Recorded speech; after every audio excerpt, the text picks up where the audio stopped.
आदाब। आज के इस वजाहती जायजे में हम एक ऐसी सनसनी खेज कहानी में उतरने वाले हैं जहां खुशियां और गहरे राज आपस में टकराते हैं। ये एक ऐसी दास्तान है जो बताती है कि छुपे हुए राज किस तरह अचानक जिंदगी को तहबाला कर सकते हैं। बिना किसी ताखीर के चलिए इस दिलचस्प सफर का आगाज करते हैं। आमतौर पर एक शादी का घर कैसा होता है?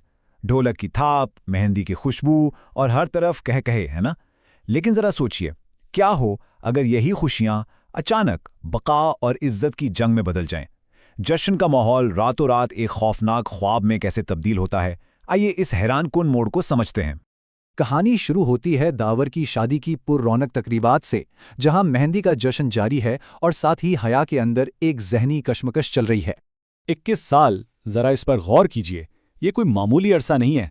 21 साल पहले जब हया सिर्फ 1 साल की थीं, उसका निकाह टर्की में उसके कजिन जिहान के साथ कर दिया गया था। उसके बाद से आज तक उनके दरमियान कोई राब्ता नहीं हुआ। ये लंबा खामोश फासला हया की जिंदगी का सबसे बड़ा और सबसे बोझिल राज बन चुका है। अब जश्न के इस माहौल में हया और उसकी कजिन एरम मिलकर एक बेहद खूबसूरत डांस पेश करती हैं। ये बिल्कुल एक निजी और महफूज महफिल थी। सिर्फ घर की खवातीन मौजूद थीं और किसी भी किस्म के कैमरा या मोबाइल की सख्त ममानियत थी।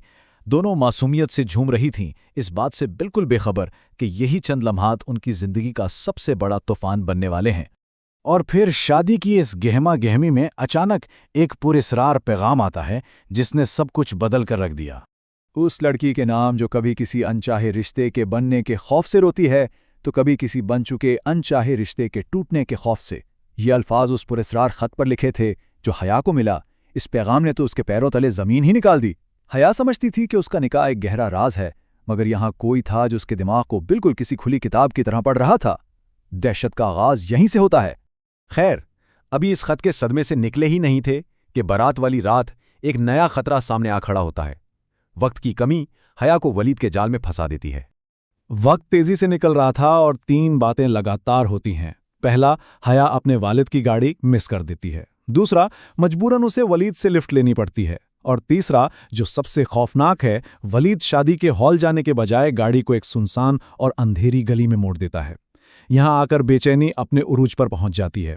जब वलीद के गलत इरादे बिल्कुल वाजे हो जाते हैं तो बचाव का कोई रास्ता ना पाकर हया अपना सबसे बड़ा राज उगल देती है। वो चीख कर कहती है, मैं किसी और की बीवी हूं। जो सच्चाई उसने दुनिया से छुपा कर रखी थी, आज वही सच्चाई उसके दिफा का आखिरी हथियार थी। ठीक है, चलिए इस सीन की थोड़ी गहराई में चलते हैं। हया की उस बात का वलीद पर कोई असर नहीं होता और वो हमला आवर होता है। हया पूरी ताकत से गाड़ी का दरवाज़ा खोलती है। कश्मकश में वलीद उसका दुपट्टा खींच लेता है और हया बदहवासी की हालत में उस अंधेरी बंद गली में भागने लगती है। ये लम्हा इंतहाई सनसनीखेज है। जब हया भागते हुए बंद गली के आखिरी सिरे पर पहुंचती है और वालिद बिल्कुल उसके सर पर खड़ा होता है, तो कहानी में एक इंतहाई गैर मुतवक्का मदद सामने आती है। अचानक धाड़ एक शिद्दत भरी आवाज आती है और वलीद चक्कर खाकर जमीन पर ढेर हो जाता है। और पीछे कौन खड़ा था? एक ख्वाजा सिरा जिसका नाम डॉली था, और उसके हाथ में एक फ्राइंग पैन था जिससे उसने वलीद के सर पर जोरदार वार किया था। ये एक बिल्कुल ही नाकाबिल यकीन हीरो की एंट्री थी।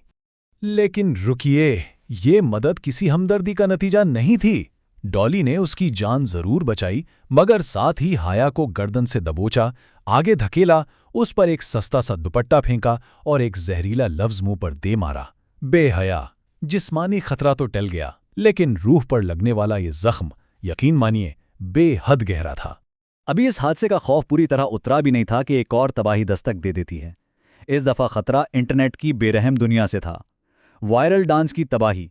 सोचने की बात यह है कि आज के इस इंटरनेट के दौर में क्या कोई चीज वाकई राज रह सकती है? जब एरम रोती हुई हया के पास आई और अपना लैपटॉप दिखाया, तो ये बात वाज़ेह हो गई कि निजी अब कुछ भी नहीं रहा। लैपटॉप की स्क्रीन पर जो वीडियो चल रही थी, उसका उन्वान ही दिल दहला देने वाला था। शरीफों का मुजरा। ये लफ्ज़ उनके वजूद पर किसी तेजाब की तरह गिरे। वो मासूमाना निजी डांस अब आवाम की नज़रों में बदनामी का बाइस बन चुका था। ज़रा इस डिजिटल तबाही की रफ्तार और शिद्दत देखिए। वीडियो एक खुली पब्लिक साइट पर अपलोड हो चुकी थी। दोनों के चेहरों पर सुर्ख दायरे लगाकर हाईलाइट किया गया था। पूरी वीडियो बेचने के लिए एक ईमेल एड्रेस दिया गया था, और सबसे खौफनाक बात, उसे सैकड़ों लोग देख चुके थे। ये सिर्फ एक वीडियो नहीं थी, ये खुली तबाही थी। اور سچ پوچھئے تو یہ اس کہانی کے بنیادی تصادم کو بہترین انداز میں واضح کرتا ہے۔ ایک طرف حیا کا اپنا تصور ہے، ایک باعزت، پڑھی لکھی اور معصوم لڑکی، اور دوسری طرف باہر کی دنیا ہے جو اندھیری گلی میں اسے بے حیا کہہ رہی ہے اور انٹرنیٹ پر مجرا ڈانسر۔ یہ نفسیاتی ٹکراؤ کسی انسان کو پاگل کرنے کے لیے کافی ہے۔ کہانی یہاں اپنے بالکل عروج پر پہنچ جاتی ہے، جہاں ایک عام سے ڈرائنگ روم میں سب سے بڑا راز فاش ہونے والا تھا۔ ارم کے لیے رشتہ دیکھنے والے آئے ہوئے تھے۔ ڈرائنگ روم میں خاموشی اور بے چینی چھائی ہوئی تھی۔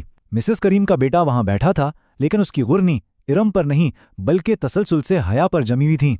اس کی نظروں میں تعظیم نہیں بلکہ ایک چپتی ہوئی تحقیق تھی جس نے حیا کی دھڑکنیں تیز کر دی تھیں۔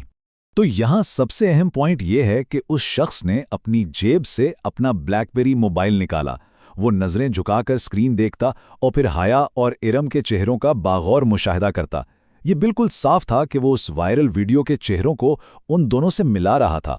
اور پھر انتہائی گھٹنے والے اس ماحول میں اچانک اس کے موبائل کی رنگ ٹون بج اٹھی، مائی نیم از شیلا۔ یہ بالکل وہی گانا تھا جس پر انہوں نے ڈانس کیا تھا۔ وہ شخص اچانک اٹھا اور ڈرائنگ روم سے باہر نکل گیا، پیچھے چھوڑ گیا صرف شرمندگی اور ایک گہری خاموشی۔ ان کا آخری راز بھی فاش ہو چکا تھا۔ یہ لمحہ ہمیں ایک بے چین کرنے والے سوال پر چھوڑ دیتا ہے، کیا انٹرنیٹ پر کھوئی